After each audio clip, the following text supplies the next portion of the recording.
Good morning students. कल हमने किया था फर्स्ट लॉ ऑफ मोशन। आज हम स्टार्ट करेंगे second law of motion. Second law of motion क्या कहता है? It states that rate of change of moment of an object is proportional to the applied unbalanced force in the direction of force. Means rate of change of momentum है जो किसी भी object का, वो किसके प्रोपोर्शनल है? Applied unbalanced force in the direction of force. Force की direction में जो अनबैलेंस्ड फोर्स अप्लाई किया जाता है तो rate of change of momentum उसके प्रोपोर्शनल होता है। ठीक है, मोमेंटम क्या होता है? पहले हमें मोमेंटम पता होना चाहिए कि क्या होता है। To understand this first recount some following observations. To understand the momentum we have to undergo this observations. A truck at rest does not need any attention when parked, but a truck moving even at a very small speed 5 metre per second may kill a person coming in its path. एक truck जो कि किसी road के ऊपर खड़ा हुआ है उसके ऊपर ज़्यादा ध्यान देने की ज़रूरत नहीं है क्योंकि वो किसी को हार्म नहीं कर सकता। लेकिन अगर एक ट्रक बहुत कम स्पीड पे चल रहा है, मान लो 5 मीटर पर सेकेंड की स्पीड से भी चल रहा है, तो कोई भी पर्सन अगर उसके कांटेक्ट नीचे आ जाएगा उसके रास्ते में तो वो उस पर्सन को मार सकता है। ठीक है, एक सिचुएशन तो ये हो गई। एक सिचुएशन ये है, पर्सन में play with the bullet in his hand. एक पर्सन जो है, जो रिवॉल्वर में डलती है या जो गन में डलती है बुलेट, उसके साथ वो हाथ में लेके उसको खेल सकता है। लेकिन but the same bullet when fired from a gun can kill that person. लेकिन वही बुलेट अगर उसको गन के थ्रू मार दी जाए, उसके ऊपर फेंकी जाए, तो वो उस पर्सन को मार सकती है। तो इन दोनों बातों का क्या मतलब हुआ? A physical quantity is there which combines the object's mass and its velocity. एक फिजिकल क्वांटिटी है जो किसी भी ऑब्जेक्ट की मास और वेलोसिटी से जुड़ी हुई है। Newton introduced one such property called momentum, और उसने, न्यूटन ने इस प्रॉपर्टी को मोमेंटम कहा, इस क्वांटिटी को मोमेंटम कहा। मोमेंटम क्या है? The momentum of an object is defined as the products of its mass and velocity.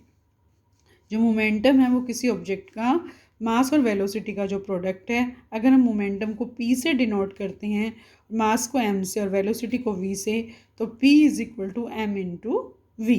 ठीक है, that will be the momentum of that object. Units of momentum क्या है? यूनिट्स वही होते हैं जो जो उसके अंदर क्वांटिटी यूज़ हुई हैं। It is the unit of mass and velocity. Mass की जो यूनिट होती है वो किलोग्राम और वेलोसिटी की जो होती है सेकेंड। ठीक है, तो इसकी जो मोमेंटम की जो मास की जो यूनिट है दैट इज़ किलोग्राम, और वेलोसिटी की जो है वो मीटर पर सेकेंड है। तो units of momentum will be kilogram metre per second.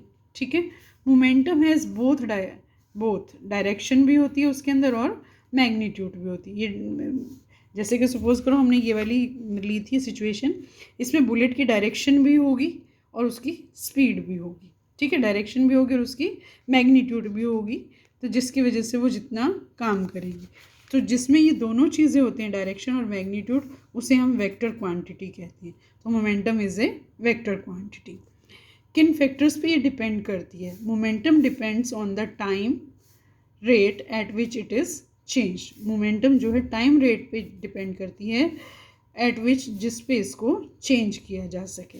ठीक है, mathematical formulation of second law of motion. ठीक है, अब इसके मैथमेटिकल एक्सप्रेशन कैसे करेंगे? सपोज करो a body of mass m having a initial velocity u। ठीक है, a force F acts on it's this body for time t seconds and final velocity of the body is v। ठीक है, initial momentum will B p into initial velocity हो जाएगी, mass into initial velocity. Final momentum क्या होगा? P F इसको हम लिखेंगे mass into final velocity.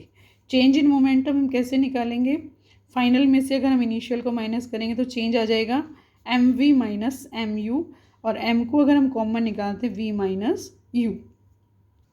और rate of change of momentum means कितने टाइम में ये हुआ, तो m is equal to m into V minus U upon T. ठीक है, according to second law of motion जो फोर्स है वो किसके ऊपर डिपेंड करता है? It directly depends on the mass into change in the velocity into time. ठीक है, m into V minus U upon time. From first equation of motion. First equation of motion हमारी ये थी जो हमने मोशन ऑफ चैप्टर में निकाली थी, जिसमें हमने फाइनल वेलोसिटी निकाली थी, initial velocity plus acceleration into time. अगर हम इसमें से ए को इधर ले आते हैं, ए को करते हैं इधर v minus U upon T, ठीक है। अब यही वैल्यू ए की वैल्यू हम इसमें पुट कर देंगे, ठीक है। तो f is directly proportional to mass into acceleration. अगर हम ये साइन ऑफ प्रोपोर्शनैलिटी हटाते हैं और इसकी जगह k लगाते हैं which is the constant of proportionality, तो f is equal to k into M A. k is the sign of proportionality, ठीक है, m is the mass and a is the acceleration.